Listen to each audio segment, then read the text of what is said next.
É com vocês.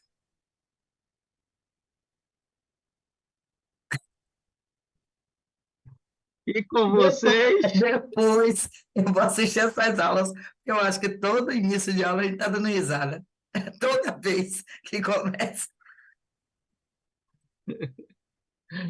e é com Ah, você. gente, boa tarde. Boa tarde, boa noite, boa noite. Para quem é de boa noite. Ô, bom dia. Eu tenho que estar muito bem-humorado, que pelo menos um aluno do segundo ano, eu sei que assiste essa aula. Rodrigão, o cheiro, viu, Rodrigão? Rodrigão assiste, viu? Rodrigão é super colegial, é aquele cara ali atento, e que fica dizendo, Henri, assista às aulas, Henri. E Henri não assiste às aulas porque ele sabe tudo, ele sabe filosofia, ele sabe que não sabe, ele sabe um monte de coisa. Ah, Rodrigão, Olá, meu amigo querido professor Eu sempre lembro de como vai, Marquinhos. professora Paula dos Barbosa? Ronaldo, professor Ronaldo. Ronaldo. Me chamam de Rony, eu não sei de onde eles tiraram esse apelido. É, eu sei que eu comecei a chamar Ronald, e aí já tem gente ousado que chama de Ronald. É um absurdo. Quem começou? Eu tenho essa coisa. Eu começo a chamar as pessoas por um nome, e aí todo mundo vai e começa a chamar também. É brincadeira. Bom, quando eu fui para Paraíba agora, tinha um professor lá que o nome dele é o Alisson. E eu acho o Alisson muito grande. Eu comecei a chamar o Ali. Quando terminou lá o trabalho, todo mundo está chamando de Wally. Eu falei, gente, está patenteado, viu? Bora parar com isso. Ronald é meu. Eu chamo Ronald. Ninguém me É, você chama me mais. chama de Ronald desde 1998. Tem tempo aí, tá vendo? É Ronald. Ronald. Bom, vamos lá, né? A gente vai falar agora, gente. Estamos assim já quase no fechamento das nossas cortinas, né? O espetáculo já está no ato final, é só metáfora. Eu não estou dizendo que a aula da gente é espetáculo, nem espetacular, tá? Mas aqui o processo já está chegando no final, né? Já está chegando ao ponto de fechamento mesmo. E nós estamos aí, olha como está chegando ao final. Arte contemporânea brasileira atual. Repare que se vocês observarem todo o programa de arte do primeiro ano e todo o segundo, a gente praticamente está fazendo aqui. Isso é Ronaldo procurando o livro, viu, gente? Quando ele está de costas assim, é porque está procurando o livro.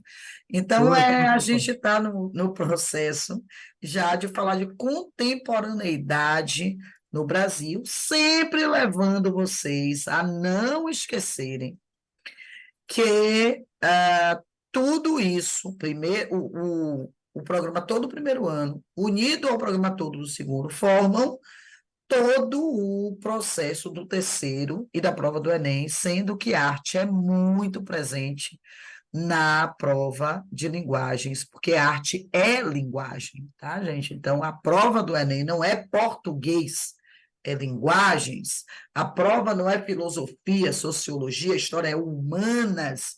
Então, ali há um diálogo, de modo que vocês vão perceber que tem assunto no terceiro ano, que Ronald vai trabalhar em sociologia e eu vou trabalhar cá, como é o caso de patrimônio, como é o caso de relativismo cultural, porque a Contra a prova cultura. faz. Exato, todo o trabalho inicial. De qualquer forma, olá, professor Ronald, seja muito bem-vindo.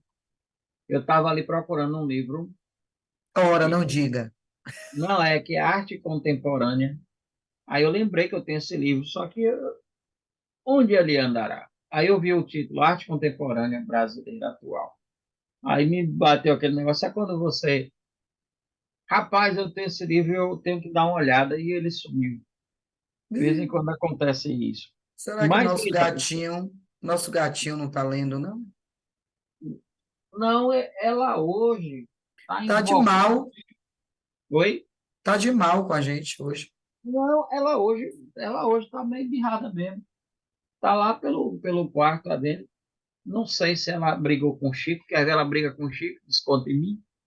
Aí ela fica temperamental, né? Ah, ela tem um período mesmo castrada, ela tem um período de que ela fica, Recolhimento, não, ela recolhimento, fica zangada. irritadiça, a bichinha, né? Porque você sabe que as fêmeas sofrem demais com essas questões hormonais. Nem me fale, viu? Meu Deus, a bichinha você percebe. E Sofre, aí, é? Eu não acho que a gente sofre, a gente sofre, é. bom, dizem que vocês sofrem. Eu não posso dizer o quanto, porque eu não tenho esse lugar. É, Mas, assim, pelo que eu ouço, e olhe que ultimamente eu ouço muita mulher. né? Mas Paulinho, eu. E aí, viu, Ronald, para hum, abrir, falando dessa coisa do livro, da arte contemporânea, a gente tem aí um quadro, né, da Ana Varejão. Olha que sabe que esse quadro pintura, me traz um certo incômodo? eu imagino, né? Porque ele é, eu acho que essa é a intenção dela, né? É, mas ele Porque me. É, é uma coisa assim que a impressão que eu tenho, eu nunca vi este quadro ao vivo, sim. tá? Só vi por internet, assim, vídeo, porque eu já pesquisei. Me chama. Me, eu não vou chamar de incômodo, porque comigo não é incômodo, mas me inquire, me traz uma sensação de curiosidade, porque ele é muito significativo, mas ao mesmo tempo ele é escatológico mesmo, né?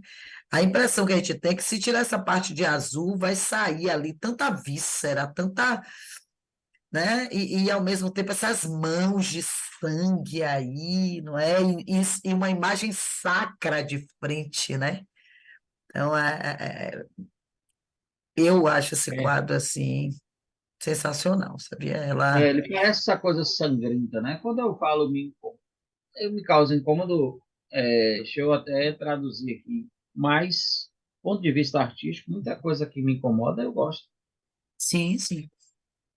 E tem gente que acha assim, É o "Ah, fazer belo grotesco, né? Belo muita grotesco. gente acha assim, mas quando você diz que incômodo, é um incômodo você quer evitar. Não, não, no sentido estético.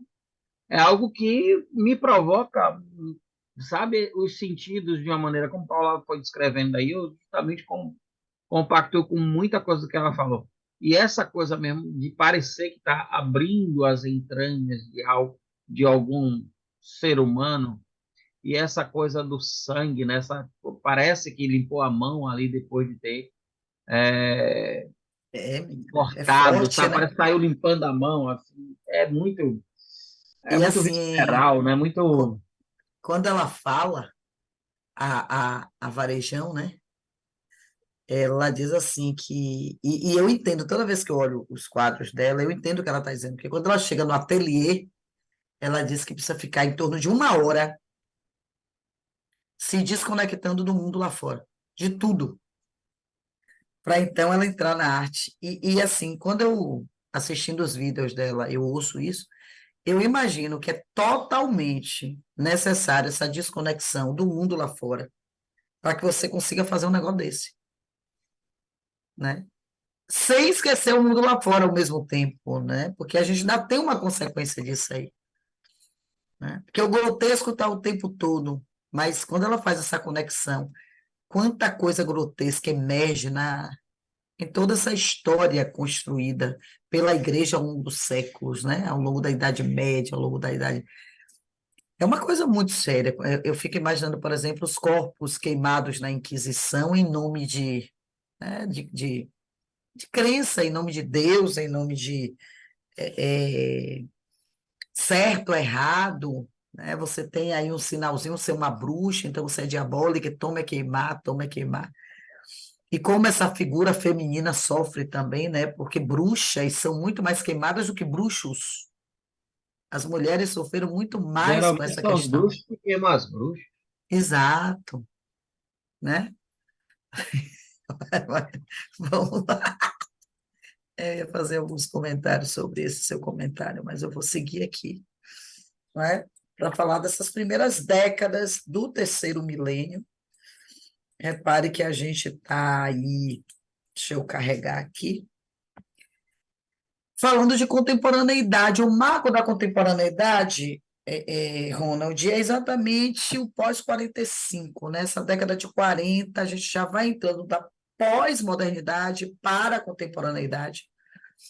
Tem alguns autores que acham que a contemporaneidade é a partir de 60, do ponto de vista artístico, mas já se fala muito nessa entrada da segunda metade do século XX como um processo contemporâneo e que a tecnologia vai ser predominante, né?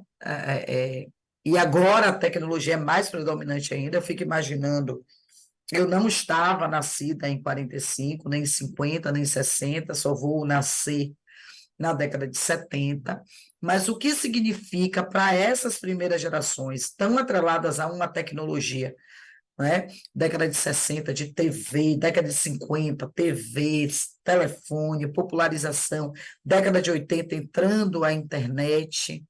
E como hoje, Ronald, a internet é fundamental para essa arte engajada e para uma arte não engajada, né?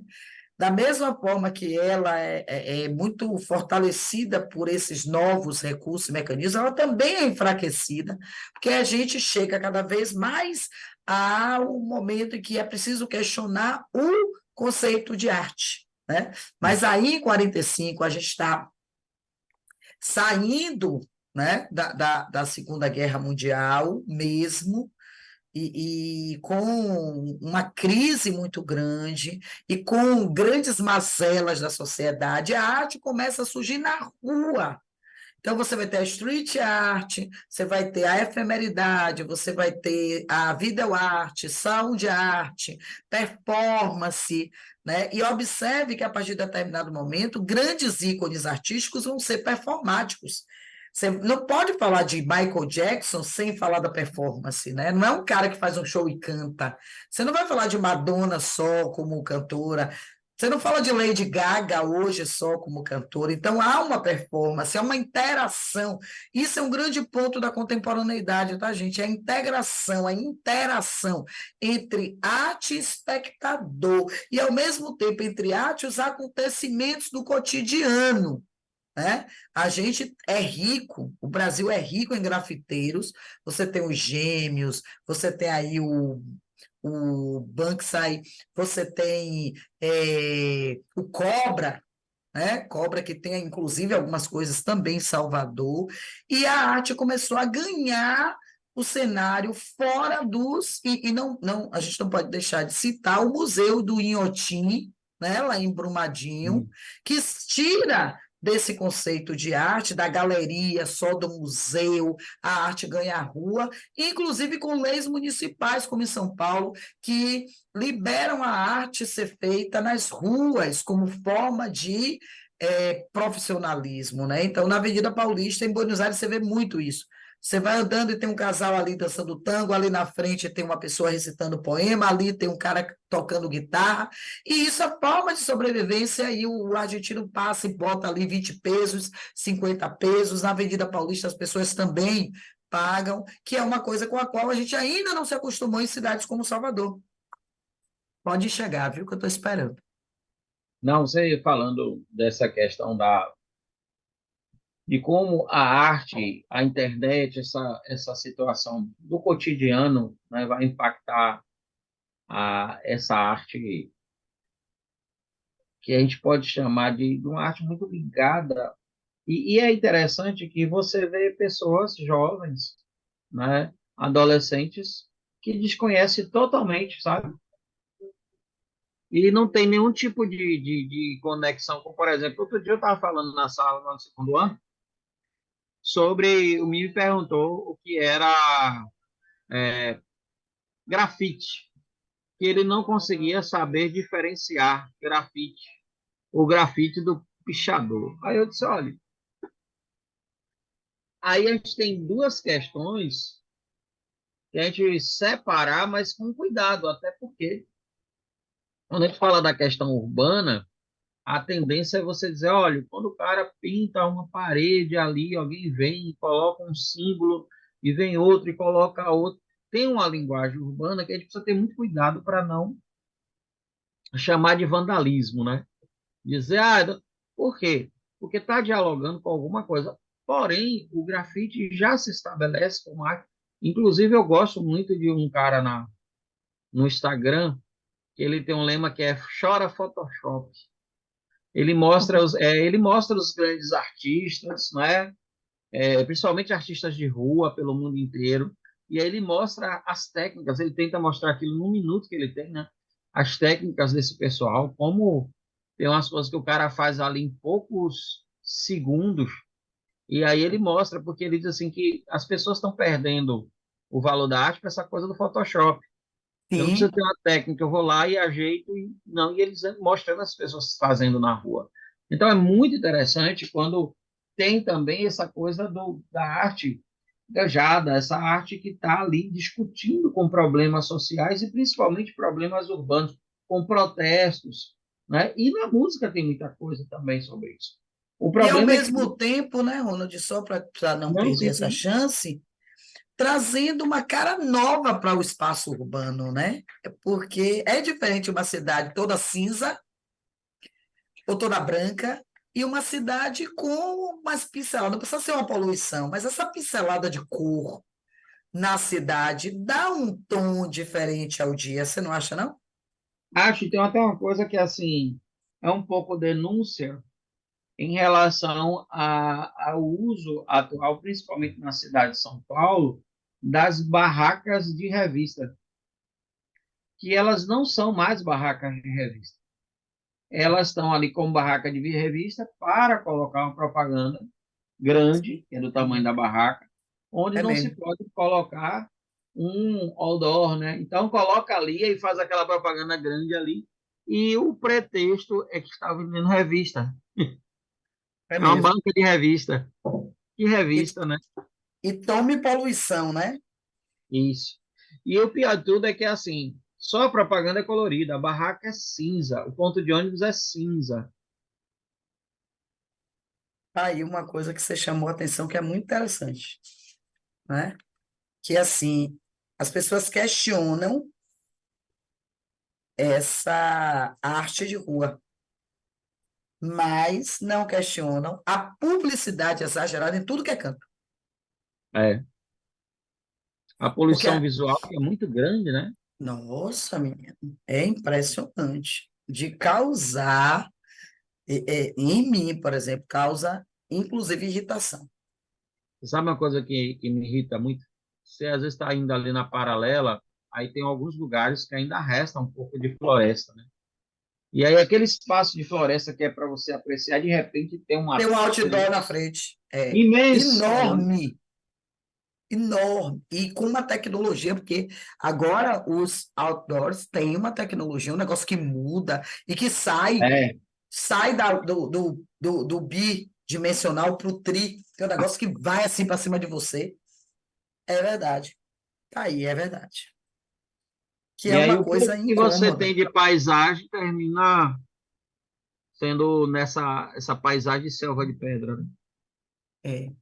Você me lembrou o cacique da comunidade indígena que eu frequento, que ele fala: eu sei que vocês têm que voltar para a selva de pedra, mas se cuidem, porque a selva de pedra está matando vocês. Ele fala assim. Eu falei, né? Devagarinho. Que não precisa Vontade de dizer, matar. arruma um cantinho aí para mim, né, pô? Não dá Dá, vontade de viu? dizer. Toda vez que a gente vai lá, porque lá tem rio, né? Tem o peixe é assado na fogueira, na brasa ali, todo mundo senta em torno da fogueira, tem os rezos indígenas, a gente volta melhor, sabe? Mais leve. Sabe aquele ócio que não é negócio, que nega o ócio, É o como osso você me ensinou? produtivo. É o ócio produtivo, é o sua conexão com o seu eu, né? Tá aí uma figura, né, professor? Muito, muito. Eu até tenho. Você já assistiu o filme Nossa, meu vizinho e a eterna reforma dele? Você já assistiu o filme de Gal Costa? Ainda não fui, já está em cartaz, né? Meu nome é Gal. É, Eu vou. Eu fui semana passada assistir o documentário Elise e Tom, Tom e Elise, no Cinema do Museu, lá na Vitória. Que tem sim. dia de sexta, é o Cine Som. Eles exibem um documentário e depois tem um sonzinho ao vivo sobre o documentário. Então, essa sexta foi com a Elis. Eu estou esperando eles fazerem Meu Nome é Gal, porque eles exibem e depois tem um sonzinho com alguém tocando gal, entendeu? Há algum tempo eu fui assistir um sobre Alcione, rapaz, a mulher, cão em música, ela é trompetista. Porque todo mundo vê Alcione como uma sambista, e ela começa com jazz, com blues, com soul, É, ela toca trompete, né? é trompete, vozeirão, e depois teve uma mulher cantando Alcione. Mas eu estou esperando o meu nome é Gaulá, para poder ter esse acesso, né?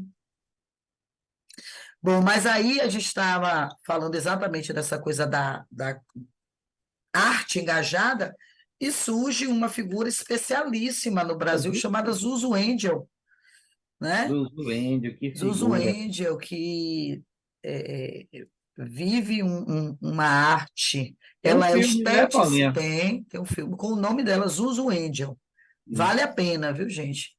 É baseado num fato, num corte da vida dela, quando o filho dela desaparece pela ditadura, né? Com a ditadura e por causa da ditadura, e ela vai lutar pelo direito de fazer o funeral do filho. Ela quer o corpo do filho dela para enterrar.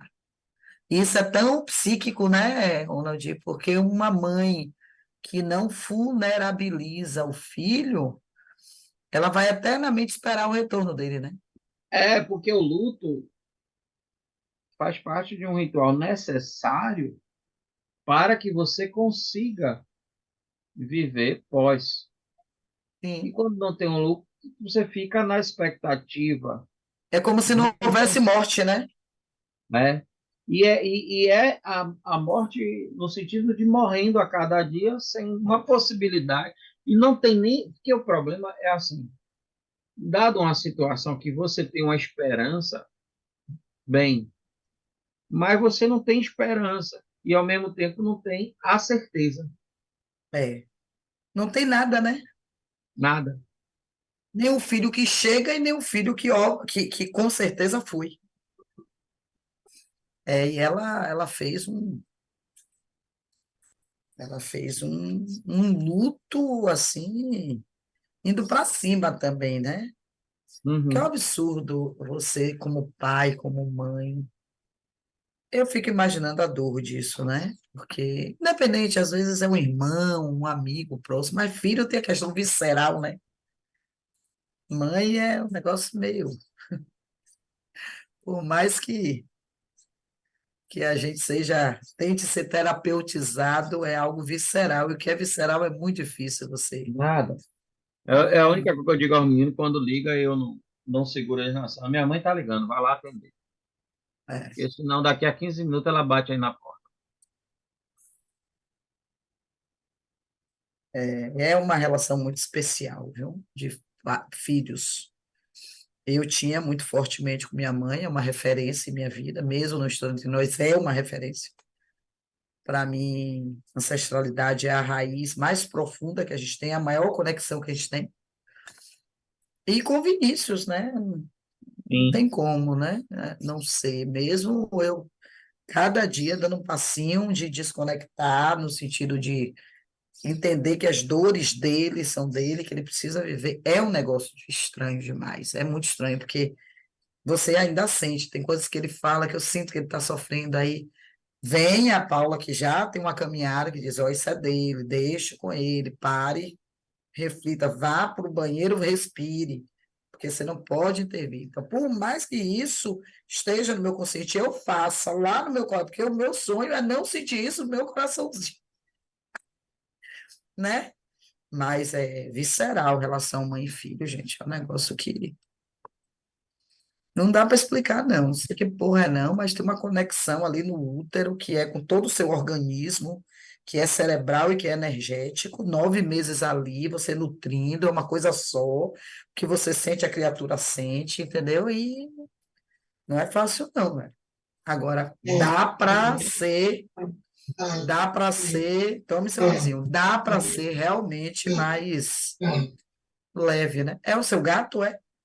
Não, é meu vizinho reformando a Ah, porque casa tava. desde 2020. Desde 2020 ele reforma isso aí. Vai ficar uma mansão. Então, no Brasil, a gente vai ter uma contemporaneidade muito influenciada pelo período militar de 20 anos, repare, a gente fala que o início é em 45, né? Mas ali, 64 começa a ditadura, né, militar, o processo só vai terminar lá em 84, entrando em 85 no processo de direita já. Então, a arte contemporânea vai ser muito atrelada a isso. Por quê? Porque a arte passa a ser a voz de quem não tem voz. Quando uma sociedade é calada por um ato, é a arte quem tem a licença para falar em nome da coletividade, com todos os riscos que isso traz, tá certo? Então, vai nascer o tropicalismo, esse movimento experimental. Hoje eu vejo muita gente trazendo esses. Ainda há o tropicalismo da contemporaneidade, o movimento Mangue Beat, né? A própria Baiana System, quem gosta sabe que é um tropicalismo, é uma mistura, é um sincretismo muito grande. E aí vem essa arte crítica, né? Que até hoje está no rap, está no funk, não é? Está na MPB, está no samba. Então, até 2023, hoje, outubro de 2023, a gente ainda tem essa crítica ao Estado, às empresas, à manutenção da desigualdade, né? Uma arte ligada à violência urbana, destruição do meio ambiente, cultura. Aí vem a cultura da discriminação, a cultura do feminicídio, a cultura que eu não gosto dessa palavra cultura aí, mas eu entendo que é um aspecto sociológico, né? E eu aviso muito isso, ano de, eu acho que é muito perigoso as pessoas falarem cultura do feminicídio, cultura do machismo. Eu entendo a palavra sociologicamente falando, mas eu acho que a gente tem que sempre fazer a ressalva para que isso não normalize, normatize, banalize, não é? Porque se virar cultura no sentido de banalização, aí a gente não tem como reverter nunca mais. É ou não é, ou não é?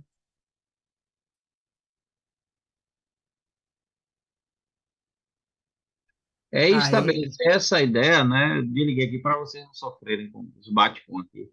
É, eu digo sempre aos meninos que a gente precisa ter alguns cuidados, né? Você falou, e eu acho muito interessante que a gente, no primeiro ano a gente falou muito da questão acadêmica, da questão epistemológica, mas assim, quando a gente usa uma palavra e não sabe o significado dessa palavra ou só usa no senso comum, é muito difícil você estudar arte, é muito difícil você estudar sociologia, e a linguagem eu nem vou entrar aí, que aí está num problema muito sério. Mas, por exemplo, a crítica, né, a própria palavra crítica, que não vem de uma coisa só negativa, mas vem de algo especializado.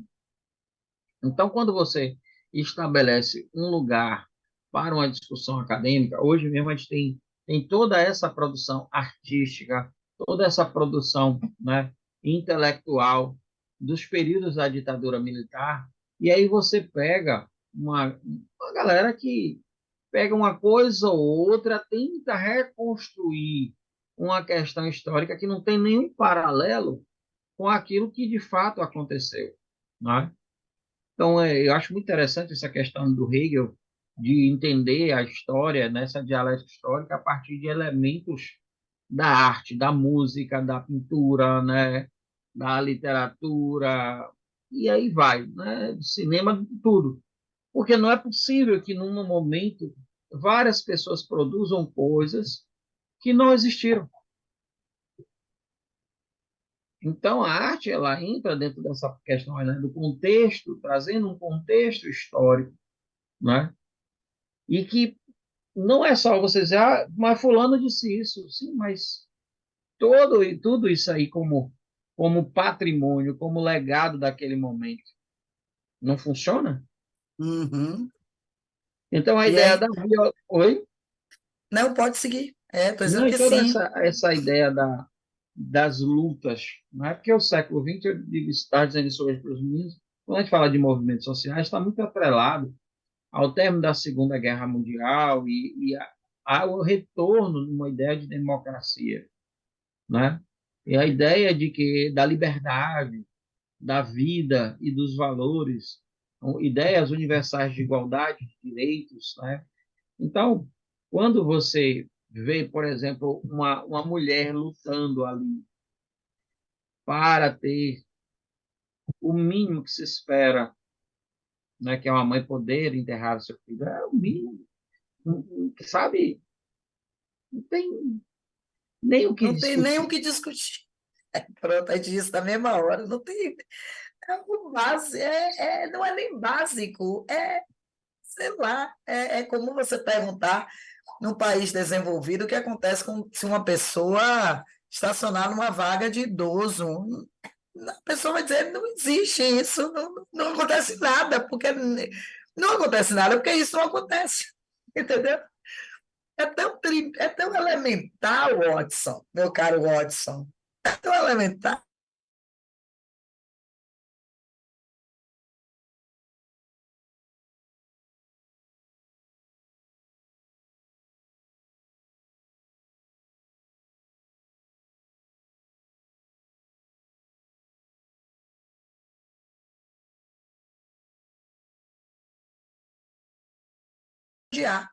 Porque lá é o mais natural que tem, né? Você nasce, não é? Aí, de repente, uma mãe, por causa de um regime, sei lá, Não, é não algo. sabe? Uma coisa você diz assim, peraí, do que você está falando mesmo? É, que é isso de verdade, assim? Dá para me explicar, É, né? Porque realmente é algo que, para mim, e para você, porque te conheço o suficiente para dizer isso, não faz o menor sentido, mas para muita gente faz. Tem gente que, por exemplo, vai dizer, mas você sabe quem foi esse menino, esse jovem? Pode ser como se, sabe? Como se isso fosse o motivo para você justificar determinadas coisas. Infelizmente, tem sido dias difíceis para a gente lidar com essa coisa da liberdade de expressão descompensada, porque tem é. coisas que, na minha construção, como ser humano, eu aprendi que você não deve nem pensar, muito menos falar. E pensando e falando, que você não sonha em defender. Tem coisa que quando vem só para tomar um lugar no meu pensamento, eu já afasto. Não, não, não, isso não que é isso, para.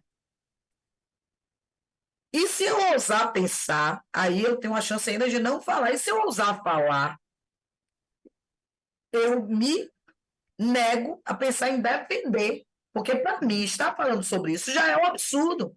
Precisar falar sobre isso. Você entende, não entende o que eu estou dizendo?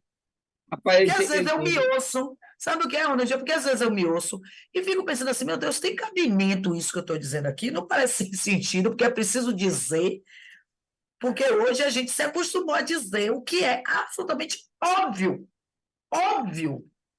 E eu, na minha construção, criança por uma mulher semi-analfabeta, eu ouvi dizer que tem coisas que não precisam ser ditas porque elas são. Acabou. Minha mãe, quando uma pessoa que ela não conhecia tinha um filho que morreu, ela orava. Ela nunca conheceu aquela pessoa. E ela chorava, Ronald. Eu lhe juro pelo meu filho. Ela chorava a dor daquela mãe. Quando ela ouvia que alguém estava com um diagnóstico de câncer, câncer nem se falava a palavra, Falava é ser ser ou aquela doença maligna. aquela doença, é. Exato. Ela chorava, orava pela pessoa, fosse quem fosse. É esse o lastro em que eu, orgulhosamente, fui erguida. Então, tem coisas que me tiram completamente a coragem de discutir. É aquela coisa da preguiça, mas não é uma preguiça, porque quando a gente diz aqui preguiça, parece que está sendo arrogante, né? É que Não, não tem, você não tem o que dizer. O que você vai dizer? O que você vai dizer? O que está evidente? e tem coisas, Paulinha, que às vezes, você falando disso, tem coisas, por exemplo, que eu até de pensamento, né? De pensamento filosófico, sociológico. Um me diz, professor, o que é que o senhor acha disso? Eu digo, eu só prefiro não dizer. Ah, por quê, professor? Porque vou lhe causar um mal-estar. Vou lhe levar a questionar coisas que talvez coisas que para você são muito importantes e que você não tenha ainda, não esteja no momento para refletir sobre isso e nunca esteja. Que são questionamentos meus e que me provocam danos que eu sei e que eu não posso chegar e irresponsavelmente largar um questionamento para uma pessoa que eu não sei como é que está o estado de alma dela. Pois é. Por exemplo, tem filósofos que eu adoro ler. A gente estava falando da questão do existencialismo e absurdismo, etc. Eu adoro ler os caras, mas eu não chego em sala dizendo, olha, é isso que eu não vejo porque eu nem quero. Eu É. nem falo, porque eu sei que pode causar um Convém, problema. convém não falar. Não, eu nem digo, eu me pergunto, às vezes eu explico e saio, ó, não, não é bem para a idade de você. Ah, tá chamando de. Não, não é isso, é porque existe uma vivência para encarar determinadas coisas. Semana de todo, mas não, vamos lá. Arte, arte engajada, é que a gente está falando disso tudo que a gente está falando aqui, viu, galera? É a arte engajada. Toda arte que se preocupe em fazer isso que a gente está fazendo aqui. É arte engajada. Aula engajada é isso, só que como a educação brasileira, e eu não estou falando da sua escola, estou falando da educação de forma geral, é conteudista, esse engajamento é deixado de lado em prol de acertar a questão do vestibular. Porque é isso que se espera de jovens que estejam na universidade e com bons rendimentos. Então, se faz uma linha de corte entre a educação infantil, e aí é lúdica, se fala de convivência social, etc., e a educação a partir de oitavo ano, sétimo ano, em que você entra na visão cientificista, e aí disciplinas como arte, literatura, filosofia perdem o interesse, perdem a importância. E é um preço alto para se pagar por essa desimportância, né? Então, essa arte engajada é uma arte com a preocupação social. Engajamento é isso, preocupação social. Então, o artista tinha uma preocupação com o que estava acontecendo no entorno dele. Porque eu vou lhe dizer, você não vai me dizer que ao pintar a Mona Lisa, Leonardo da Vinci está preocupado com o entorno dele. Mas isso não quer dizer que Mona Lisa não seja uma pintura tecnicamente bela. São coisas diferentes a que a arte se propõe. Nós estamos falando agora de arte que se preocupa em denunciar comportamentos, atitudes, ações, e cujos artistas são atores ativos, atores sociais. Essa é uma expressão bem sociológica, ator social. Todos nós somos atores sociais em atuação. Só que cada um decide a atuação que quer ter, ou decide por si, conscientemente, ou decide seguindo a manada. Bem coercitiva essa minha posição, bem Durkheim, né? Então, a tendência de quem não acessa o conhecimento e tem autonomia é ficar na menoridade e nunca atingir a maioridade. Que é um caminho, porque o pior dos pássaros engaiolados, professor Ronald, é que eles gostam. E a gaiola é a grande desculpa para não haver voos maiores. Eu não vou porque eu estou na gaiola. E por que você não sai da gaiola? Que é cômodo. Aliás, eu não diria nem como, é porque eu também não sei, né? E essa é a É grande diferença do isso. homem. O homem sabe que pode sair da gaiola e sabe por que deve sair da gaiola. O pássaro que é criado numa gaiola, ele não sabe. É verdade. É muito triste, né? Ter uma. É Madagascar, né? O Alex criado ali no zoológico, depois, diante da floresta, que é seu habitat, ele não sabe o que fazer com aquilo tudo e ele é tomado pelo medo, que dá no mesmo. Vocês vão perguntar, de passarinho foi para Alex de Madagascar? É porque o cinema nos leva a lugares que de infantis, não tem assim, Madagascar, um filme infantil, eu sou uma criança no útero, viu? Ah, Porque, mas se você tratar de desenho e filmes infantis, nossa, infantil é só o nome dado.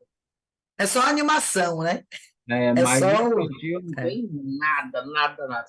Você pega aquele divertidamente, Ave é um Maria. passeio nos conceitos Os freudianos. 100 Floresta, Procurando o Nemo, Formiguinha Z, A Fuga das Galinhas. A Fuga das Galinhas é pesado. É É a mesma que demais. você está lendo ali, Revolução dos Bichos. Sim, Tommy Orwell. Karl Marx na veia das galinhas ali, viu? Vamos lá. Arte que A luta de questiona. classe com as galinhas.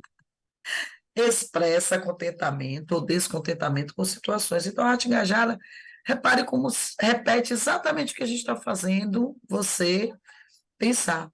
O mundo, as desigualdades, se tornam as inspirações do teatro, da música. E, ao mesmo tempo, quando você, que país é esse? Que país? Ou nessa terra de gigantes que trocam vidas por diamantes.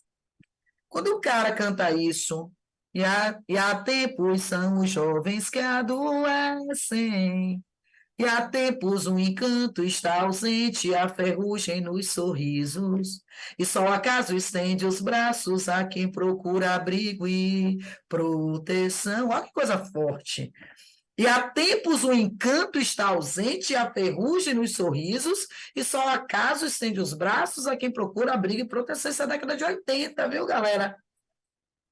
E aí a arte engajada vem e diz assim: vamos pensar essa realidade cantando, dançando. A dança contemporânea, por exemplo, é um convite, né? E o grande lance da contemporaneidade é convidar o espectador, o público, para pensar isso.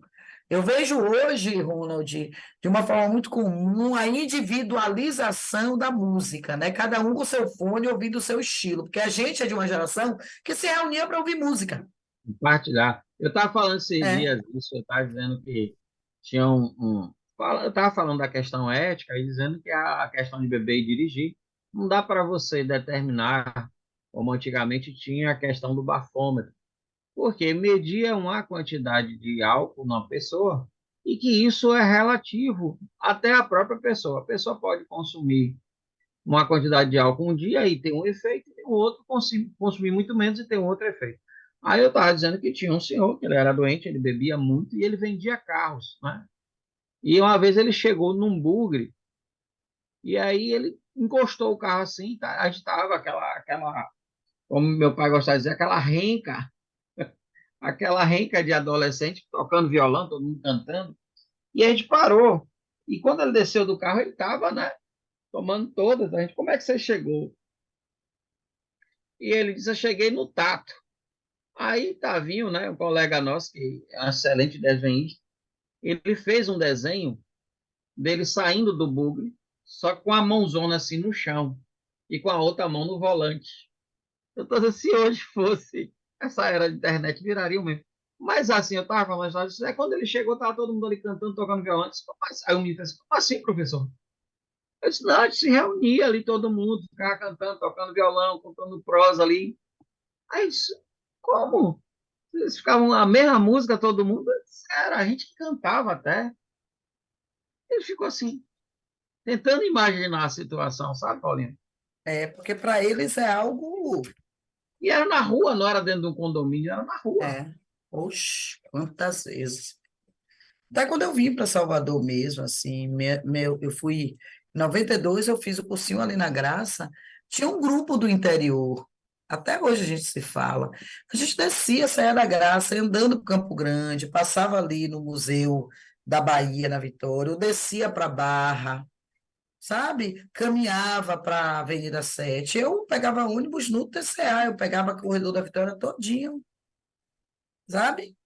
E porque não tinha dinheiro para dois ônibus, porque não tinha um direto. Pegar um até o. Quantas vezes? E a gente ia batendo papo, sentava no Campo Grande, conversava. Bora tomar um sorvete no Campo Grande, aí sentava, conversava. E eu estou falando de 92, eu já, né, uma adolescente caminhando para a fase adulta, né?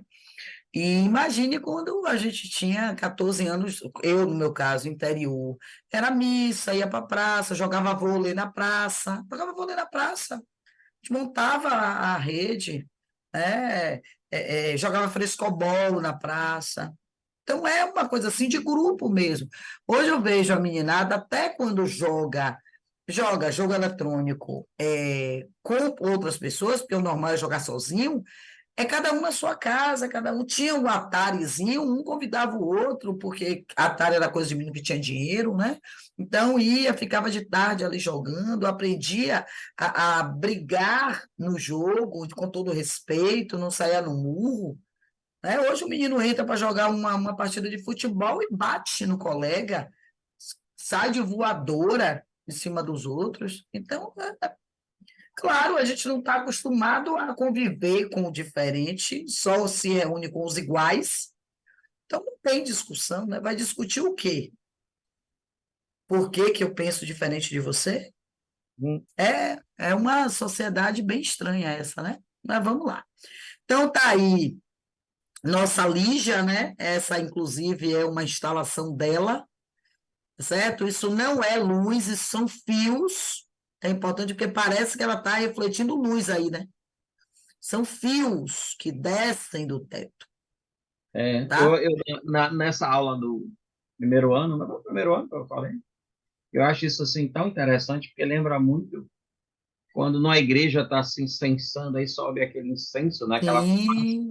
e a luz está entrando, Aham. né, pela cúpula, então faz Ah, é essa coisa imagem linda. maravilhosa. Sabe qual é a lembrança que você me trouxe? A chaminé lá de casa, quando a gente era pequeno e tinha fogão a lenha, né? Onde eu nasci, que no final da tarde tinha aquela claridade do sol, meio opaca já, e a fumaça que subia, aí juntava essa fumaça, que é o mesmo quadro que você está me trazendo aí. Só que, ao invés do incenso, era um fogão a lenha lá de casa, e principalmente quando minha mãe estava acendendo, né? Que aí ficava, não estava saindo ainda pela chaminé, né? Que era o que levava lá para fora, mas dentro de casa já tinha aquela fumacinha, a janela assim na cozinha, lembra muito essa imagem aí também. Né? E no plano de fundo a Ave Maria de 6 horas, todas 6 horas o É, rádio comandava. parava todo Tan, mundo. tan, dan, dan, dan, dan, dan, tan, dan, dan, dan, dan. E aí minha mãe com o terçozinho ali, rezava o terço todo às 6 horas da tarde. Ainda bem que ela não fazia isso comigo. Vamos lá. Então, a Lígia, 1927, 2004, viveu bastante, né? Que foi uma artista que foi de diretora de cinema, pintora e lidava muito com instalações. Tem coisa que a gente diz que é escultura. Esse negócio, por exemplo, essa instalação está muito mais perto da escultura, mas uma coisa que é monta e desmonta, por isso que é instalação, viu, gente? Trabalhava muito com a questão da liberdade, mas a liberdade criativa, a liberdade artística, saindo um pouco desse lugar comum de que a arte é uma coisa fechada e o público interage. Eu gosto muito de comparar a Lígia com o Deschamps, né? Deschamps Sim, convidava as pessoas a entrarem também em algumas instalações, instalações de milhares de fios riscando linhas quase sempre invisíveis. Impressionante, gente. Essa instalação de Lígia nos traz muito essa ideia de que é luz e não de que é fio, né? E como é é, dourado, aí pronto, eu lascou-se, acho que né? esse jogo do dourado com outros tons próximos, É. E, Ronald, a lateral de cada feixe desse é também fio, só que mais junto, mas é genial que isso aí. parece uma moldura, né? Parece Uhum. moldura, parece que ela está botando, sei lá, uma coisa de alumínio e os fios, não, tudo é fio. Só que os fios de fora estão mais próximos do que os fios de dentro. É perfeito, gente. Se me botarem para fazer um negócio desse, eu vou ter um bocado de fio depois na mão. É.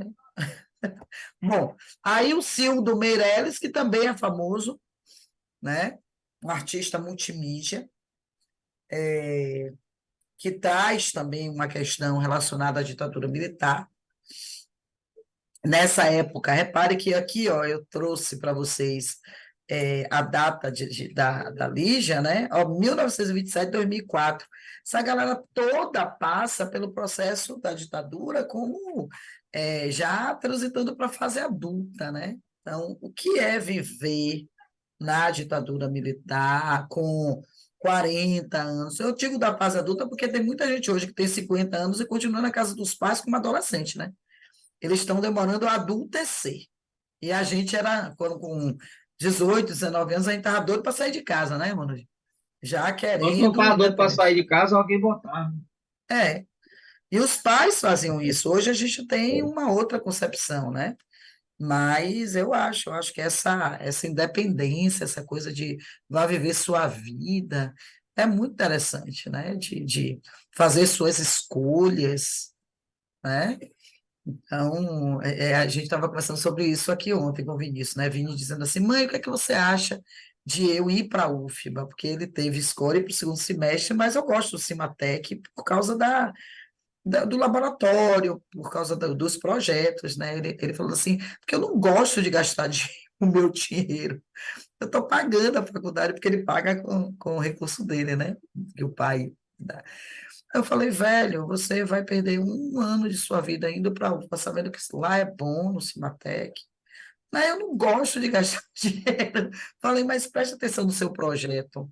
Você hoje gasta, amanhã você ganha e repõe. Então, eu fui acostumada assim, vá, e não assim, não, deixa que eu pago, fique com seu dinheiro e fique no, né? Essa questão que a gente vê muito da proteção exagerada e que faz com que a psicologia já estuda isso, a dificuldade de adultecer, que é se manter É, eternamente na nossos pais adolescência. tinham a síndrome do ninho vazio. Hoje os É, pais. ou então você transformar a sua vida na criação dos filhos, né? E aí, de repente, eles vão embora e você fica com esse ninho eternamente esperando. Volta, meu filho, deu errado no seu casamento, volte. Deu errado em morar sozinho, volte. Isso é uma energia potente, né, que vai. Então, o Cildo é artista multimídia, que também faz essa crítica à censura. Logicamente, então, a obra vai ter esse caráter político, né? Sobre o governo, cria um circuito para arte circular entre as pessoas, fora de espaços convencionais. De novo, vem a característica da arte contemporânea, que é sair da galeria, sair do museu, sair desses espaços fechados. Então, aí também o Ernesto Neto, aí uma obra. Essa imagem já caiu, inclusive, no Enem. Tá? Repare que é um convite, entre aí, como é que você se sente, como é que você sente, o seu sensorial, os seus órgãos de sentido, né? Então, assim, como é que você se sente aí dentro da obra? Como é que você está dentro de si? Então, essa é uma das obras assim mais interessantes. São instalações, as pessoas entram, repare que é um pano e esse pano não está no chão e as pessoas pisam nela, aí elas ganham chão, né? Então, tem a questão do espaço, tem a questão da arquitetura, tem a questão da reflexão humana. Eu acho esses caras assim sensacionais, merecem. E ninguém vai lhe perguntar na prova do vestibular, tá? O nome do cara, o que é que ele faz, qual é a ideia, qual é a impressão. Aí a gente tem também Vicky Muniz trabalha com várias frentes, é fotografia, imagem, ícone, colagem, é muito amplo, né, o trabalho. A Varejão, que a gente começou a aula falando dela, né? Adriana Varejão, eu acho sensacional. Fica como dica até para quem gosta desse tópico, de buscar, de pesquisar. Bora, gente. A internet está aí. Hoje tem, Ronald, muita visita virtual dentro das galerias. Sim. Poxa, é tão mais acessível. Nossa época a gente tinha que correr atrás de enciclopédia, né? Ou juntar dinheiro para ir nos lugares.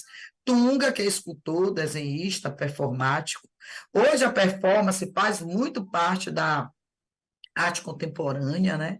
Como o corpo pode ser usado na arte, como o corpo também é material expresso e expressivo.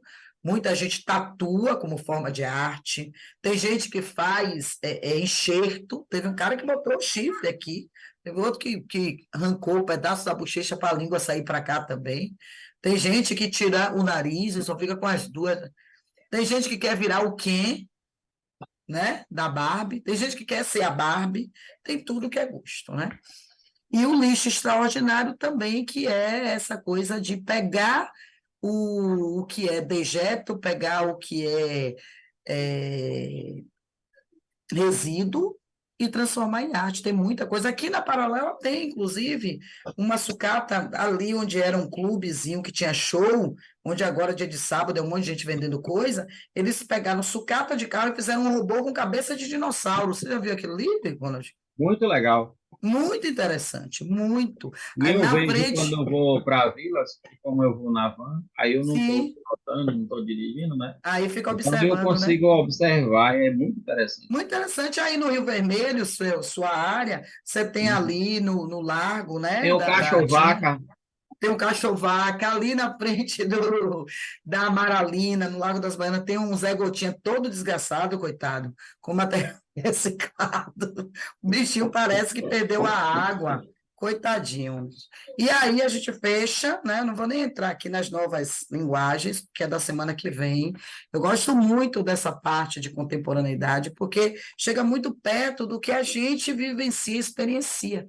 Os exemplos estão aí o tempo todo, né? Salvador tem grafite, Salvador tem arte de sucata, de resíduo, Salvador tem em praças essa coisa do movimento urbano, não é? De deixar os espaços urbanos mais atraentes. Tem muita coisa acontecendo que a gente pode olhar, tá bom? Professor, obrigada de novo. professora, obrigado de novo. E diga a Nossa Senhora das Gatas aí que eu senti falta dela hoje, viu? Mas Rapaz, eu compreendo, ela tá no ciclo, bichinha, mesmo castrada, ela tá. deixa ela. Mas semana que vem estaremos aqui, tá bom? Ah, Professor ok. Alexandre, o senhor pode encerrar a live, viu? Um beijo. A live não, a gravação. E até a próxima. Até a próxima.